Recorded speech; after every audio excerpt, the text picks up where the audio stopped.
Neat ప్రశ్నాపత్రాల లీకేజీతో వేలాది మంది అభ్యర్థుల భవిష్యత్తు అంధకారంలోకి నెట్టబడిందని కరీంనగర్లో సుడా మాజీ చైర్మన్ కోమటిరెడ్డి నరేందర్ రెడ్డి తీవ్రస్థాయిలో ధ్వజమెత్తారు. ఢిల్లీ వీధుల్లో బాధిత యువతపై దాడులు జరుగుతున్నా కేంద్ర మంత్రి బండి సంజయ్ నోరు మెదపకపోవడం దారుణమన్నారు. నోటికొచ్చినట్లు మాట్లాడే బండి సంజయ్ నిరుద్యోగుల ఇబ్బందులపై ఎందుకు స్పందించడం లేదని నిలదీశారు. తక్షణమే లీకేజీ బాధ్యులపై కఠిన చర్యలు తీసుకోవాలని డిమాండ్ చేశారు.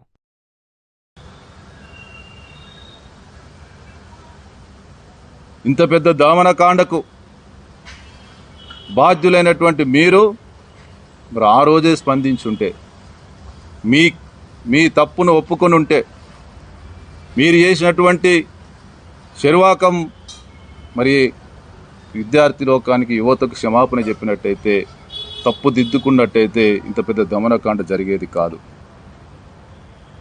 కాబట్టి ఇంత పెద్ద దమనకాండ కారణమైనటువంటి మీరు ఇప్పటికైనా లోకానికి యువతకు బేషరతుగా క్షమాపణ చెప్పాలి నరేంద్ర మోడీ గారు అని చెప్పి మేము ఈ కరీంనగర్ నుంచి కూడా డిమాండ్ చేస్తూ ఉన్నాం.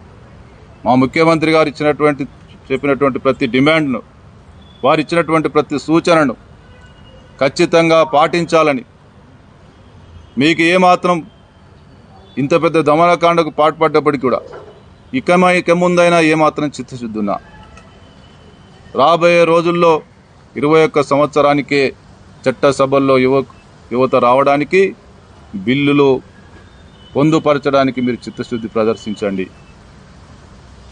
అదేవిధంగా ఎమ్మెల్సీ, ఎంపీ, రాజ్యసభకు సంబంధించి 30 సంవత్సరాలను 25 సంవత్సరాలు మా ముఖ్యమంత్రి గారి ప్రతిపాదనను మీరు ఇప్పటికైనా స్వాగతించండి. అంతేగాని మాటలు కోటలు దాటి మీ చేష్టలు ఇలా యువతను నిర్వీర్యం చేసే విధంగా, యువతకు ఇబ్బంది కలిగించే విధంగా మీరు చేస్తా అంటే కాంగ్రెస్ పార్టీతో పాటు యువకులు, ప్రజలు చూస్తూ ఊరుకోరని చెప్పి హెచ్చరిస్తా ఉన్నాం. మేము ఒక్కటే కోరుతా ఉన్నాం. చివరిగా బండి సంజయ్ కుమార్ గారిని అడుగుతా ఉన్నాం, మీరు పదే పదే ఆవేశ ప్రసంగాలు ఇవ్వడం కాదు, ఆవేశంగా మాట్లాడి తప్పుదో పట్టియడం కాదు. కరీంనగర్ ప్రజలకు, పార్లమెంటు ప్రజలకు మేము ఈ వేదిక నుంచి డిమాండ్ చేస్తా ఉన్నాం. ఎందుకు ఇంత పెద్ద దమనకాండ జరిగినప్పుడు, యువతకు ఇబ్బంది కలిగినప్పుడు నువ్వు పెదవులు ఎందుకు మూసుకున్నావో ప్రజలు, యువతకు సమాధానం చెప్పి భవిష్యత్తులో నువ్వు మాట్లాడాలని చెప్పి మేము డిమాండ్ చేస్తాం.